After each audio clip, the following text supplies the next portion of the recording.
joins us now. Great to have you in studio. I think we all knew that eventually the sugar high would wear off, and now you have this New York Times poll. It has Democrats nervous. Here's one thing about Harris being seen as too liberal.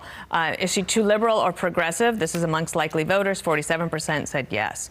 And you served with her, and I'm curious if you think, if you agree with Bernie Sanders, that she is progressive. So on your opening question, you got me to say something I think I've never said before. I agree with Bernie Sanders. Yep. Look, and by the way, Kamala's right. She says that her values haven't changed. They haven't changed. She has been a hard left vote her entire life. In the Senate, she showed up in 2017. I served with her for years. 100% of the time she voted hard left. Her voting record is to the left of Bernie, and it's to the left of Elizabeth Warren. I served with Bernie and Elizabeth. It is not easy to get to their left. There ain't much space there, but Kamala happily occupied it. Look, this is someone who, as a senator, when cross-examining the head of ICE, Immigration and Customs Enforcement, compared ICE to the Ku Klux Klan. That's what Kamala Harris did. Said, you know, people are saying you're like the Klan. And understandably, the head of ICE was offended and said, I don't know what you're talking about. We're law enforcement agents who are protecting American citizens. She's like, well, but people are saying you're just like the Klan. That's who she is.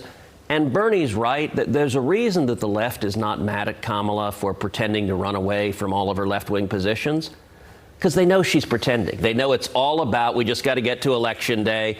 And if, God forbid, she gets to the White House, she's going to go back to what she's done her entire life, which is hard left. Okay, so let's go ahead and cue it up since we mentioned it. 29th of August, here's how that exchange went on CNN.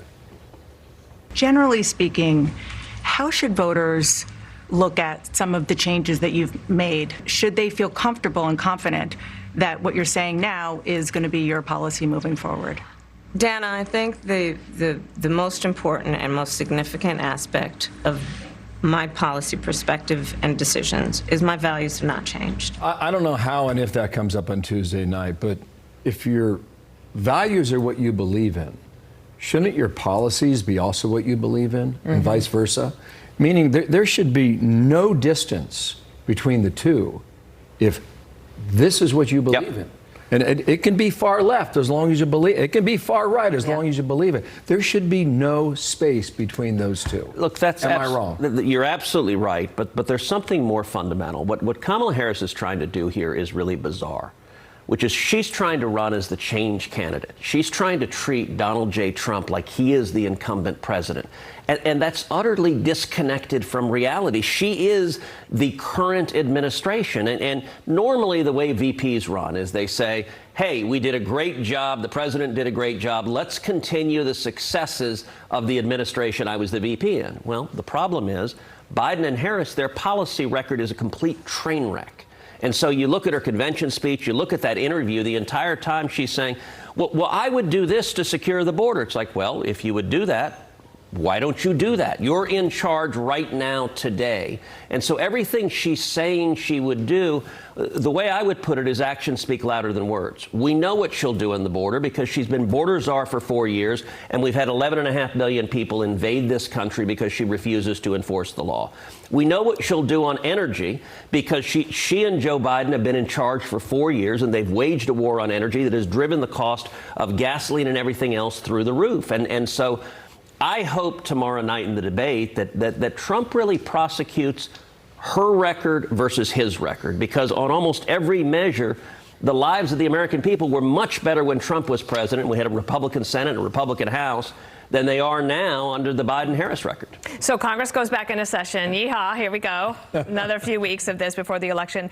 There is a bill in the House of Representatives. It's called the SAFE Act, Safeguard American Voter Eligibility Act. And this basically, I might, for shortchanging it, excuse me, but it's basically saying that individuals have to provide documentation to prove U.S. citizenship in order to vote in federal elections. It's already against the law to vote in a federal election if you are an immigrant. This bill is in the House. Do you want it to come over to the Senate and be attached to the spending bill, and will it pass? I think it absolutely should be attached to the spending bill and go over. The Speaker of the House, Mike Johnson, is talking about doing that. House conservatives are urging him to do that.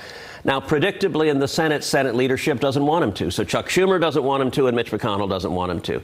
Schumer never wants to do anything that would actually be positive and good for the country, and McConnell consistently is afraid of having a fight. What I can say is we've had 11.5 million illegal immigrants come into this country.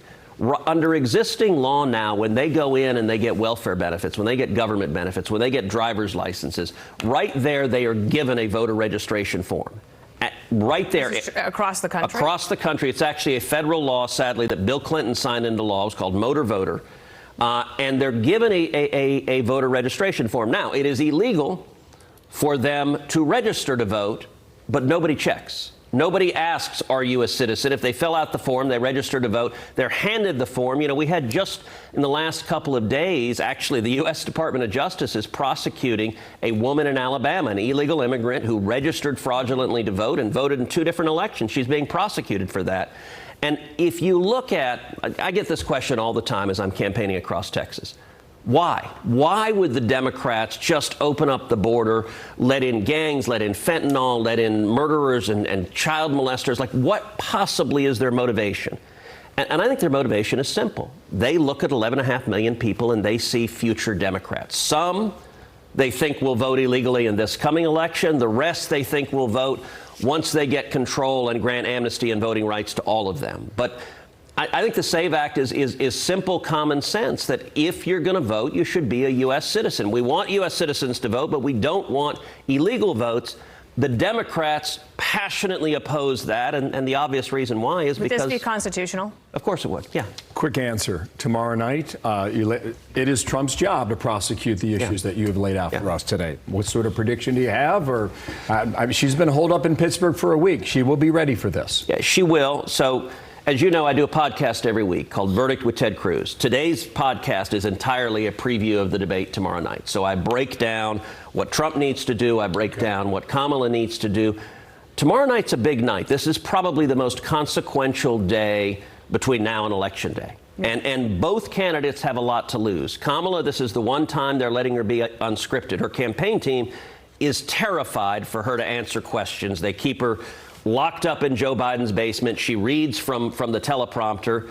This debate, she can step on landmines. Her team is scared. Trump, look, what Kamala wants to do is get under Trump's skin. She wants to make Trump look like a jerk. Harder to do when the mics are muted, and that could play to both sides, either to an advantage or disadvantage. I think, frankly, the American people are ripped off because of it, and there's no live audience, so there's no reaction.